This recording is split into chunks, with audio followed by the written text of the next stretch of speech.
my goodness. Recognizing the entire spectrum of the human condition.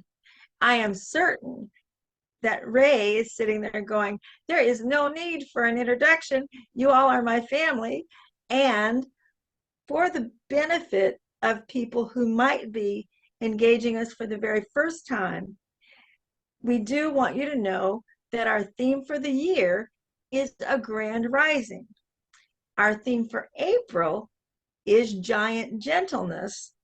And within that, today, we wrap up by taking it to the streets with Ray Anderson. Thank you. Thank you. As always, is an honor and a pleasure to be with you all.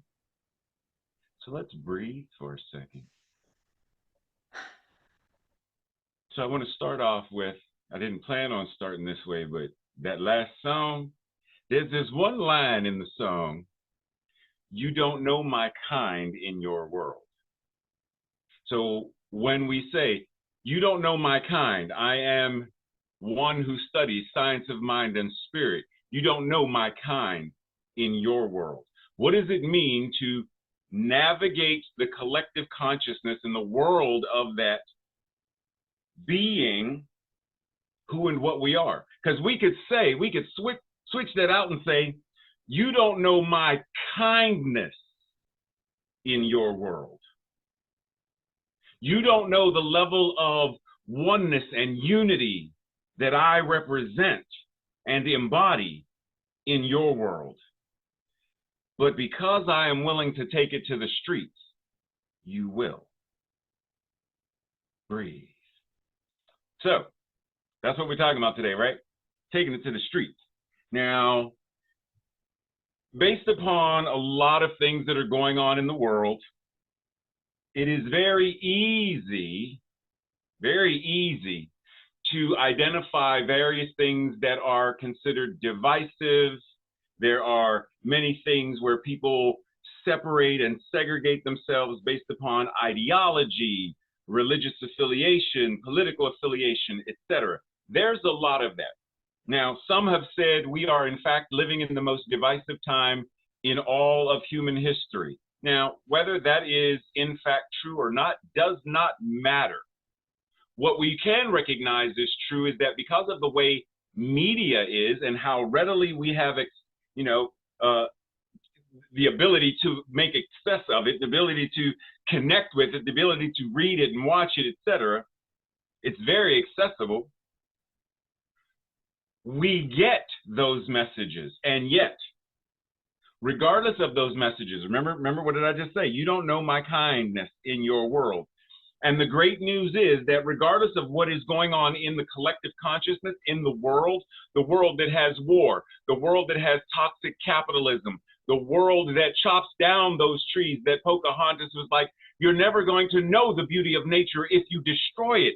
Regardless of that, or in spite of that, the great news is that fundamental to this teaching, fundamental to science of mind and spirit, is love. And when we get really anchored in this action-oriented love, then, which we all have access to, then we are far more capable, ready, willing, and able to do the healing that we are called to do. We are able to step out in harmony and justice and equity. We are able to honor all kinds of diversity, and we are able to show up as the living embodiment of spirit. Because as Meister Eckhart says, between me and God, there is no between. Breathe. Now, the difficulty seems to be, well, how do we do it? How do we take it to the streets? Especially when we look at our world and there are so many places, even within CSL, various CSLs are siloed and separated.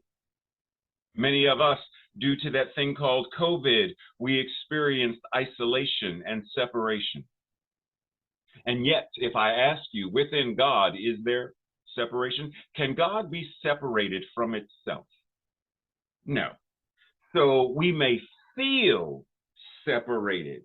That may in fact be a legitimate emotional response, a legitimate psychological response. And yet the truth is that that which we are cannot be separated from itself. So if we're going to take it to the street, then let us be mindful of what Dr. Holmes says. Life is not only where we are, it is what we are. Breathe. There is only one life, and that life is the infinite. And that life is not where we are, that life is what we are. It is in us, all around us. It is what we are. And the whole impulsion of love is what we are. The universe does not rest on the shoulders of love. Love is the real lodestone of life. Now, if I were to ask the million-dollar question, what is a lodestone? What does that mean? Well, for those of you who may not know, lodestone is something that possesses magnetism. It is something that strongly attracts something else. Love, Dr. Holmes said, love is that lodestone. Love is that magnetic force that draws unto itself. Love and life and joy and bliss, health and well-being. So if love is that lodestone, and Dr. Holmes also says the principle of love is the great transforming power. Love transforms. And that love that transforms, that love that heals, brings everything into harmony. That's what we're talking about when we say take it to the streets. But for the sake of conversation, let's let's play, because you know Reverend Ray likes his words. When we use this thing called take, we use it in a great many ways. Take your medicine, take me home. I plan to take that class. He's on the take. The actor nailed it on the third take. The word is readily accessible, often used, etc. But when we're talking about this idea of taking it to the streets, we are talking about putting the teaching into action. To do, to behave, because the it is our giant gentleness. The it is compassion. The it is connection and unity. The it is peace. The it is science of mind and spirit. So we know we're taking it, we are living it, we are moving it, we are behaving. The it is all of this. Then so where are we taking it? Into our daily lives, into our relationships, into all of our activities. All of our activities. Doesn't matter if you're shopping, driving, gardening, in the bathroom reading the newspaper, wink, wink. Doesn't matter what the activity is. Take it there. Take it into all of our conversations, because the only way we're going to create a world that works for all is when we take it to the streets, right? That's what it means. And if you don't believe me, then what about what Dr. Holmes said? You are religious science. I am not. I am only one who put something together. I don't even take myself seriously, but I take what I do very seriously. You are religious science. Our ministers, our teachers, our practitioners, our laity, our community. You are religious science. You find me 1,000 people in the world who know what religious science is and use it and live it as it is. And I myself shall live to see a new world, a new heaven, and a new earth. He's using those words, but those words are a world that works for all. So the invitation, he said, find me 1,000 people in the world who know what it is, use it, and live it. So the question is, if we're going to take it to the streets, do we know what it is? Do we know how to use it? Do we live it? Because if you were going to go to a dentist and the dentist said, yeah, I just started dentistry. I don't even know what it's called. I just started school to be a dentist yesterday. Open your mouth. We would be out of that dental chair with the little bib as fast as lightning. We wouldn't sit there and be like, oh, so you've been a dentist all of what, 3 hours? No, I just started school. Wow, I've got an appointment with, I don't know, somewhere else, not here. And we leave. So we want to know that the person we are being with knows they have the skill, they have the mastery, be that a psychologist, a therapist, a car mechanic, someone who's going to fix the air conditioner. We want to know that they know what an air conditioner is. Don't come in my house to fix my air conditioner and you looking in the microwave. Wait, what? Religious science. Do we know what it is? Do we know how to use it? Do we live it? In other words, do we walk the talk the walk? Okay, I'm a little bit confused, Reverend Ray. What's the difference? Well, oftentimes we will speak the language of science of mind and spirit. We speak the language of unity and oneness. And yet, if we speak the language of unity and oneness, but CSLs around the world are still separated, segregated, and siloed, then somewhere we are not practicing it to the degree that we could.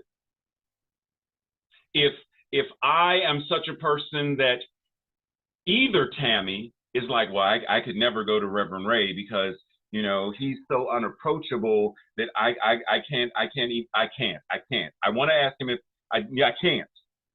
Then it means something in how I am taking this to the street is coming across to them in a way that makes me unapproachable, which means I'm being invited to change how I show up by taking it to the street, by living it, by walking the walk, which is why we are told, regardless of your thoughts about the Bible, there's some great wisdom in there.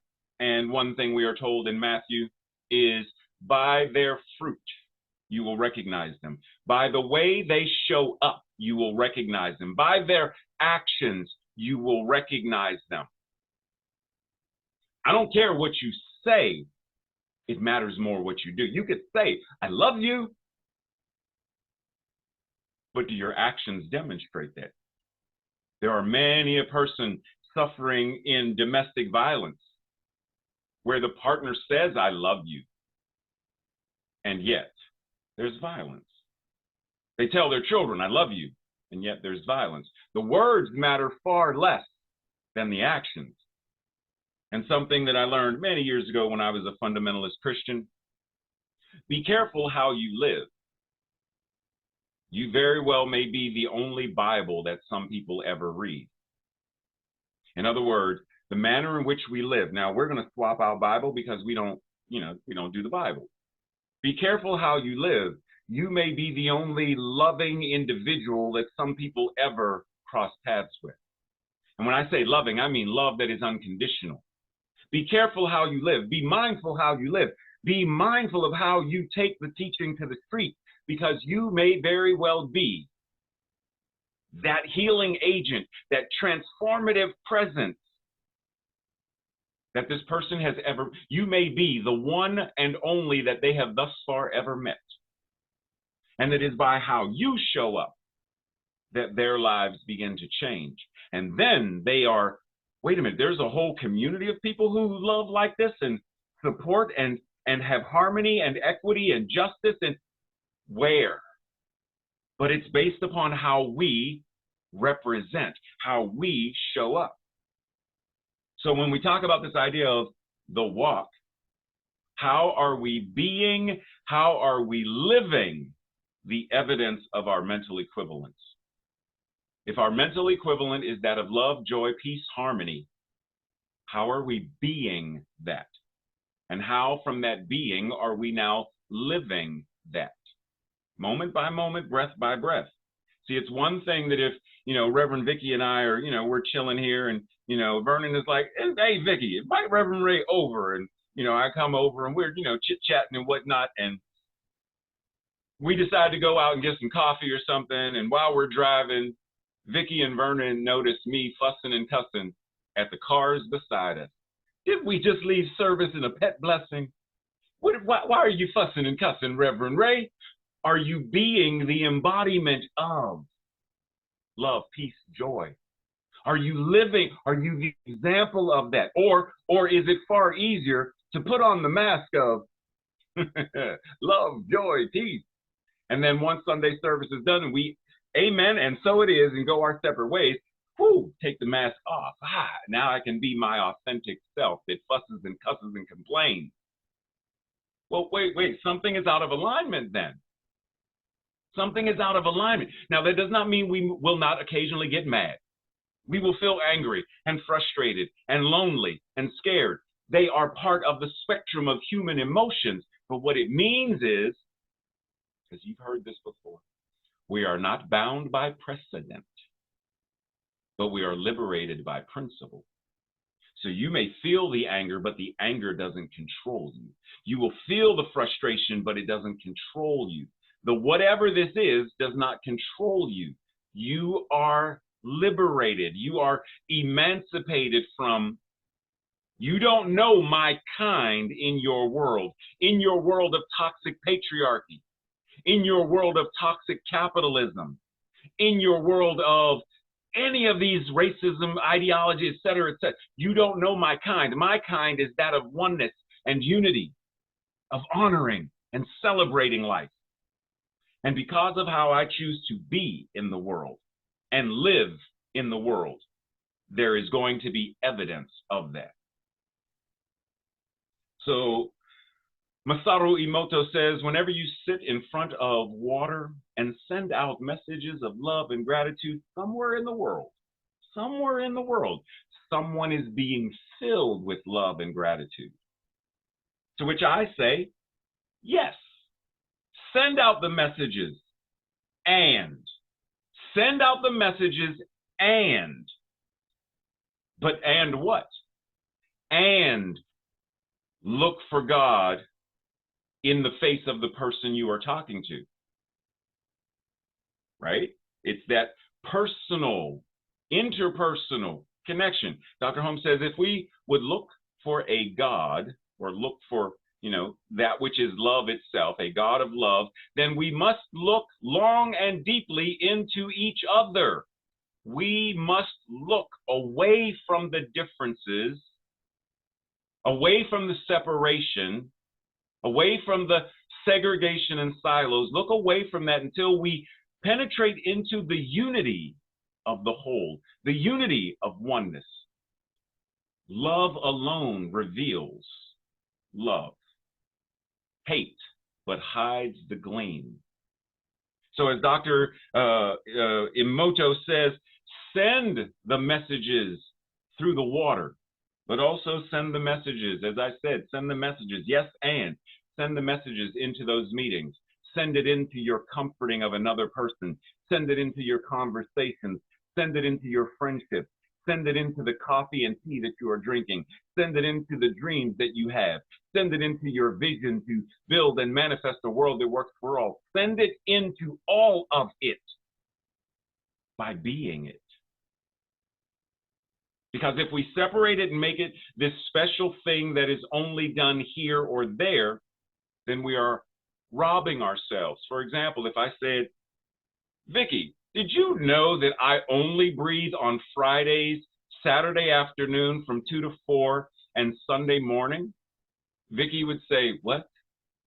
Yeah, that's the only time that I, set aside to breathe. What are you doing the rest of the time? Right? We breathe all the time. No matter where we are, we breathe. No matter where we are, God is. What did I say? Between me and God, there is no between. So if there is no between and there is only oneness, then how am I letting that oneness show up in all of my interactions? Breathe. So the science of mind and spirit is a way of life. It is not something you do on Sunday or some other day of the week. Science of mind and spirit is the way that we greet the day with gratitude, how we greet our neighbor with joy, how we greet life's challenges with compassion and grace, and how we greet the transition from this side of life to the next stage of life after life with peaceful surrender and curious excitement. It is how we make dinner, how we make love, and how we make amends. It is our practice. It is our gift. It is our art. It is you, and it is me. It is we. And it is evidenced in the way that we live our lives each and every day. Science of Mind is not just a book. It's our way of life. So let's breathe as we prepare for our closing treatment. Breathe. It is from this place of breath that I anchor and ground myself, that I align myself with the truth of my being. And that truth is that that which God is all there is. And as I align to this truth and know this truth and this whole truth, and only that which is this truth, I realize that because God is all there is, then this truth applies for everyone joining today. No matter where, whether live and in this Zoom room or watching the recording at that specific now moment. Right here and right now, that which is the divine is all there is. And because it is all there is, it is breathing itself as this breath. It is also that which blesses, that which is blessed. In other words, that which is the divine is that one who is conferring the blessing, is the blessing itself, and is the one receiving the blessing. All of it. There is not a spot where God is not. There is not a place where it is absent or missing. God is the inhale, the pause, the exhale, the pause. That space between the inhale and exhale, the all of it. It's all that there is. And I'm reminded of something a practitioner, Charlie Shepard, once said, because he wanted to make bumper stickers, and he said, I want to make a bumper sticker that says, "You are God, now act like it." Recognizing that I am the infinite, I am that which is, ever becoming more of itself right here and right now, in, through, and as me, in, through, and as each and every one. Love, incarnating itself. Joy, individualizing itself. Oneness, in harmonious collaboration, cooperation, and communication with itself. Not only is this life, science of mind and spirit, living itself, my life is my amen. My life is my prayer. And I know this truth for Reverend Vicky and everyone on this call. Her life is her amen. Her life is her prayer. Her life is the embodiment of science of mind and spirit, as is for all of us, right here and right now. The law says yes, but not only does the law say yes, the yes that the law offers is how the law says amen. And knowing that the law receives and acts accordingly, then I know that this isn't simply a prayer. It is the very demonstration of what answered prayer is. All are blessed. All are loved. All are loved. And because I am this that is, I live it. I breathe it. I take it to the streets, as do we all. And so it is.